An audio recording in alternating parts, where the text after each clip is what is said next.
What's going on, guys? Today I'm bringing you my review of all the new features and game modes in NHL 21. Starting off, I think the biggest thing probably is the gameplay, and in particular, all the new Dekes. I'm sure you guys saw the trailer by now. You know that the Michigan is in the game. You might call it the Svechnikov lacrosse goal. Behind the net, pick it up, put it top corner. Obviously, Svechnikov scored it not once, but twice this year. A lot of people thought it was going to be in the game, and it is in the game. So a very cool goal. I'm excited for it. A lot of people are wondering, like, is it going to be too easy to pull off? It's going to be like a glitch goal, similar to, say, the Forsberg, where, it's just the one-handed tuck, easy goal and breakaway. That's not the case with the Michigan. If anything, I think it's actually a little bit too tough to pull off. I was trying it in a free skate with Gretzky, and, I could pull it off almost every time, but actually scoring it, I don't think I ever scored it once. So it's really tough to actually get it where, the goalie somehow not paying attention to it, especially too if you add defensemen into the equation. I feel like hopefully one of them's going to come behind the net and hit you or whatever. So you're going to have to probably get the perfect storm where the goalie's looking this way for a pass or something, you somehow fake them, then do the Michigan, do it perfectly. It's definitely be tougher to pull off than a lot of people are thinking. Also too, with that, I haven't seen anyone really mention this yet, but you can do the Michigan anywhere on the ice. You don't have to be behind the net, so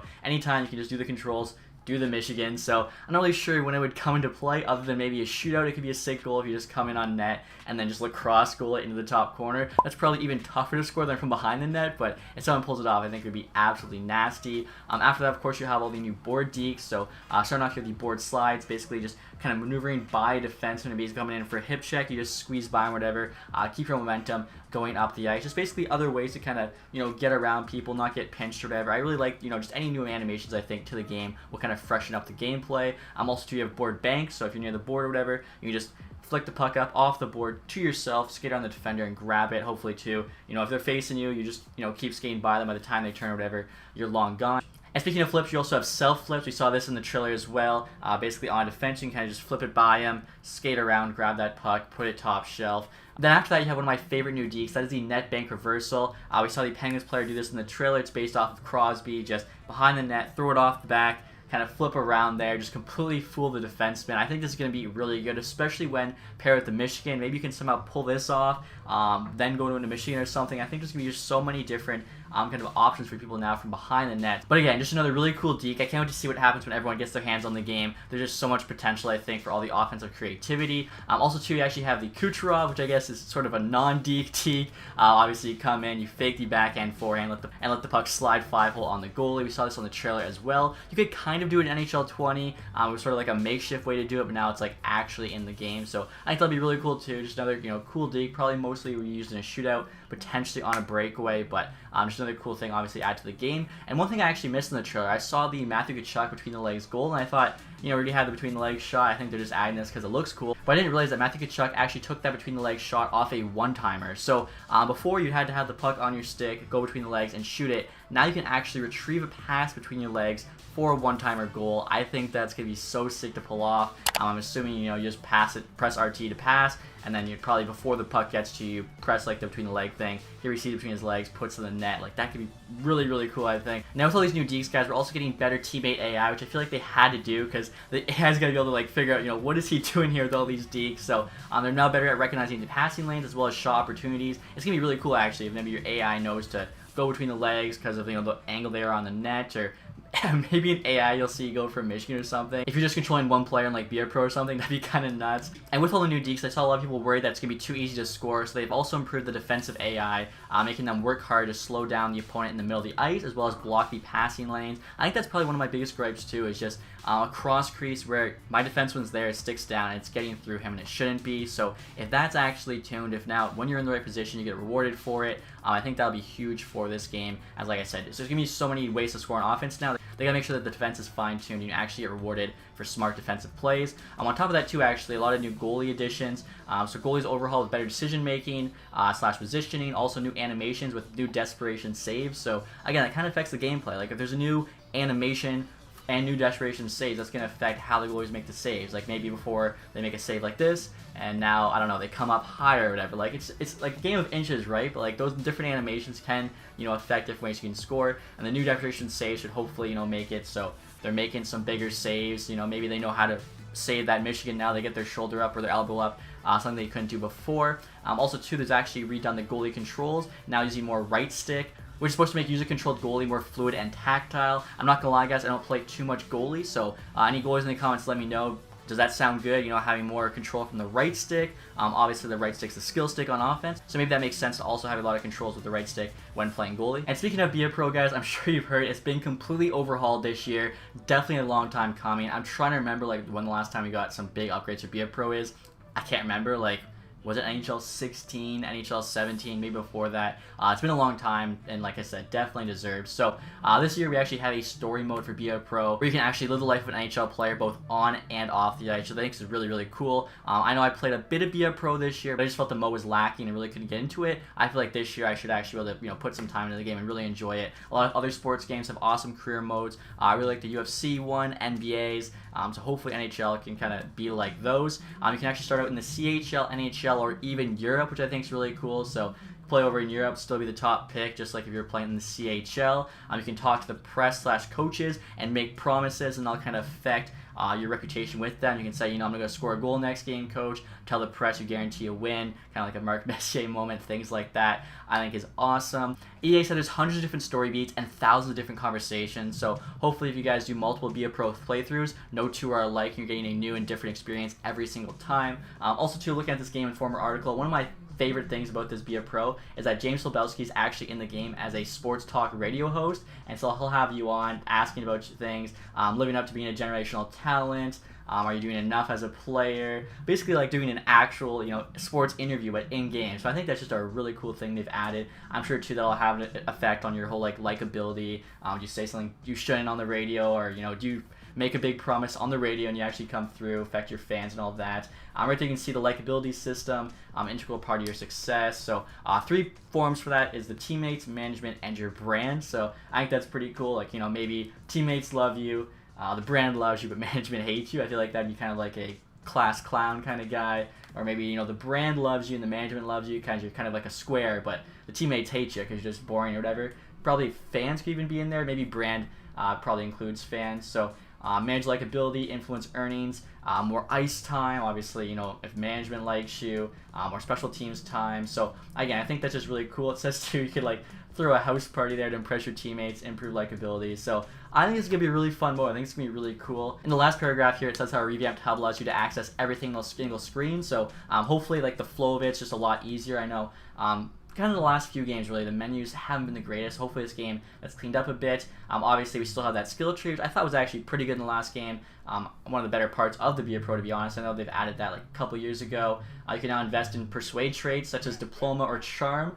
So that's pretty cool too. If you have really good, you know, persuade, maybe you can negotiate a better contract. Better charm, maybe, you know, make your teammates like you, get a better deal with the brand. So that's almost kind of like a Fallout thing. I'm pretty sure there was like one of your main traits, like strength or whatever. One was like charisma, and you'd have kind of more options for dialogue if your charisma was higher. So kind of sounds like Fallout there, which is pretty insane, honestly, to have that in an NHL game. So like I said, guys, I think this new Be A Pro story mode definitely one of the biggest things I'm excited about for NHL 20. So hopefully it does live up to the hype. And next, you guys wanted to talk about World of Chel. World of Chel now has ranked seasons with the EASHL Club Final. This sounds a lot like the old EASHL playoffs, which I was a big fan of, so I'm not really sure why they got rid of them. I'm glad they got them back here. So you actually have a different rank for all 4 modes, 1s, 3s, drop-ins, and club, which I think is really cool. Like, now it sounds like they're trying to have people show off their rank a bit more this year, as your rank will be shown in the intro. So like, you know, when the camera shows your guy doing like the pull-ups or whatever, which is pretty cool. It'll actually be shown after a goal, which I think is pretty awesome too. Like maybe you're in a big club game where you have, like this year, you'd have like 1,000 CR versus 1,000 CR, and the one team just has like a 500 guy, and he's the one who scores. You see that.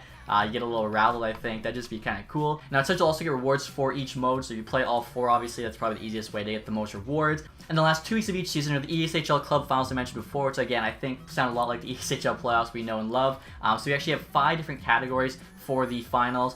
You have Rookie, Pro, All-Star, Superstar, and Elite. So again, you know, the Elite playoffs before you wanted to win.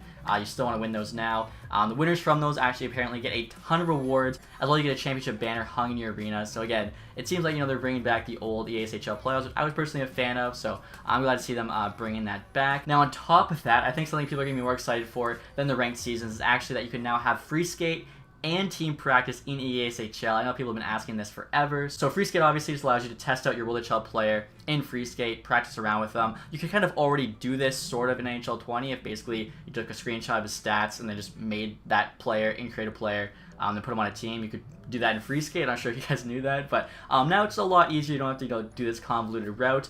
With the team practice, there's actually 2 different practices. You have just like an open practice versus a goalie. It could be an AI goalie or an actually human controlled goalie. You're in the offensive zone, just trying different plays, whatever, messing around. Then you actually have a scrimmage mode, which I think is really cool. So you have your 6s or 3s, whatever, ESHL team going up against a computer team. So again, you can run some plays. You can change AI difficulty, so you could start out against rookie, just trying to get a feel with your teammates. Go up against superstar to actually try and put some things together. So I think that's really cool, especially too if maybe you have like 5 minutes before a game. You don't want to bother searching. By the time you get in, you have barely any time to practice. Probably just easier to jump in a quick scrimmage, actually get like a period in, and then go and play your LG game or whatever it is. And on top of this, guys, another feature a ton of people have been asking for EASHL, it's finally here, and that is server selection. If you're in a private game, whether it be LG like I just mentioned or whatever, let's say it's a West team versus an East team, usually it's just a flip of a coin. You're either going to be West servers or East servers. One team is going to play great, the other is going to play like crap. Now you can actually agree to both play on a central server where neither of you are getting a great connection, but neither of you are getting a terrible connection. It's just an average connection for both teams. You have a fair game. I'm so glad that's being added. I know I didn't play like the most EASHL, but the guys who are really into that mode, this is something they've been asking for forever, so I'm glad to see them finally get that. And then on top of that, guys, we actually have an improved reporting system now that can be done in-game. I know before you had to like go on a website and report a player's name or club name that was bad. Now it can all be done in-game, and it's a really simple system too. All you have to do is go to a EASHL leaderboard, highlight that player name or club name, click report, and EA will see it and review it. Also too, if you're on HUT and say you're playing a guy that's got a bad HUT team name for whatever reason, go to the HUT leaderboard, report them. Easy as that. So I know more so for EASHL, specifically ESHL, you had like a lot of racist names and just other bad things you don't want to see in the game that people had somehow sliding through the cracks. So to know that there's now an easy way to report that and get it seen by someone at EA, I think it's another awesome addition to EASHL. And speaking of HUT, guys, I wanted to quickly talk about the new Ultimate Team mode, HUT Rush. It's quick games of 3-on-3 where you can play first goal wins, use mascots, draft a team from your collection, and tons of different stuff like that. And basically, instead of trying to grind out a win, you're actually trying to score the most skilled, stylish goal you can. So rather than just doing a cross crease, you're trying to do like a between the legs pass to a lacrosse goal or something crazy like that to score as many points as possible. The more skilled goal you score, the more points you'll get. As you can see here, it says you get multipliers up to 5 times on the last 3 skills you use for a maximum of 15-time multiplier on a goal. So it's kind of nuts basically. So you score like the craziest goal ever. Let's just say it's 1 point times 15, you get 15. The guy scoring a cross crease only gets 1 point. So can kind of give you an idea there. That's also about finding the best combos to get the highest scores, and all the points you rack up, you actually unlock bonus HUT items each week, which can give you nice perks from coins to elite players. Similar to squad battles, sounds like there's gonna be some pretty cool rewards here. Personally, I wasn't the biggest fan of squad battles, but I feel like this might be a bit more fun, trying to score some crazy skilled goals, especially with all the new Dekes added to this game, and with some good rewards. I could definitely see this being worth playing. It says EA Vancouver is mixing it up with the event type, so I think similar to squad battles, different events. These modes have money pucks involved, the ability to play as mascots, you already mentioned. You can do 3v3 or v5. The mode was designed to be super fast, so you're not playing it too long grinding, which I think was one of the issues with squad battles. This is a lot faster, more arcadey. So I feel like this mode definitely has potential. Now, will it be something we actually play past the first month or so of the game? I think we'll have to wait and see on that. And before I forget, guys, in regards to Ultimate Team, I wanted to quickly show you all the different pre-order offers they have for this game. So, standard edition there, you can see you get up to 2 HUT Diamond Packs, 1 per month for 2 months.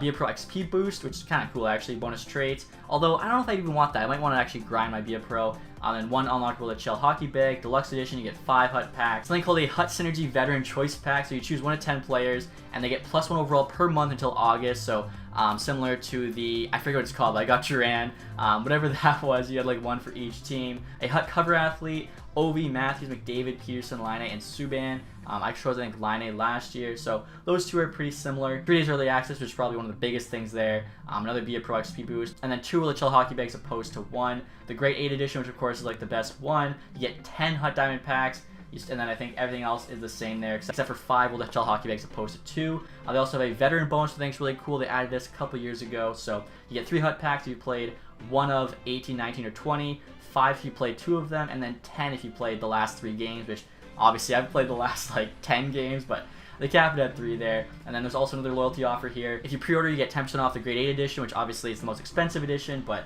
it had like the most perks there, so you'd have to weigh the pros and cons. Is it worth the price? And then post-launch, 10% off standard edition plus 500 NHL points, which I think is like $5 value US, so not too bad. If it's the Grade 8 edition, worth it? I feel like if you play HUT, it's probably worth it. If you don't play HUT, I don't think it's worth it at all. Finally, guys, I want to talk about my favorite game mode in NHL, franchise. So the big thing added to franchise mode this year is the trade deadline day. Basically, it's like a mini game within franchise, lasts about 10 minutes, starts at 6 a.m. I think it goes to like 3 Eastern, so just like a regular trade deadline. Basically, you're on that day, and it's kind of like those phones, but way better. There's going to be different players on the block. I think when you're on the screen, it'll actually show you like the 10 best players on the trade block from all the different teams, which is awesome, because I know for me, when I go into the trade deadline, I then go skaters matching block, and I go through every single team and see, you know, who's good, worth trading for on those blocks. Now it just shows the 10 best players in the league that are currently on the trading block, what teams are interested, what those teams who have those guys on the block are looking for. So for instance, what I did, Braden Holtby was on the block for the Capitals. It showed his trade value, what other teams were interested, what Washington wanted, and it's just really cool. And two, like, you can make an offer for Holtby, you get rejected, you lost some time there, clock starts dwindling down. Do you go after a different goalie who maybe has less competition? Let's say, for example, Holtby's got 5 teams interested, but some other goalie, like an 82 backup, I'm blanking on a name. Let's just say Kudobin has like 2 teams interested. Maybe you go that way instead. So I think it's really cool. Personally, I think it's a little bit long right now in terms of how long it takes. You can definitely kind of get all the trades you want to get done, and then you're just sitting there kind of waiting for that thing to end, so hopefully they can speed that up. They've also now changed up the team status, so instead of having champion, contender, hopeful, and rebuilder, it actually now has to do with where you are from a trade standpoint. So are you a buyer, are you a seller, are you a conservative buyer, or are you a conservative seller? So if you have your thing at buyer, there's going to be teams sending you some crazy players like Taylor Hall and stuff that are going to have big costs with them that you're going to want to afford to make that run the cup. A conservative buyer would, you know, have teams sending you some bomb 6 forwards, some bomb pair defensemen, a backup goalie, just some small ads for the playoffs. A conservative seller, obviously you're selling off some small pieces like that I just said. And a true seller would be your team trading that big piece like a Taylor Hall, whatever, trying to get a first round pick and a prospect back to help rebuild the team. So I think it's kind of cool, definitely, you know, a bit of a shake-up, which I like. I feel like most changes good in recurring mode like franchise, just to mix it up and help things feel fresh.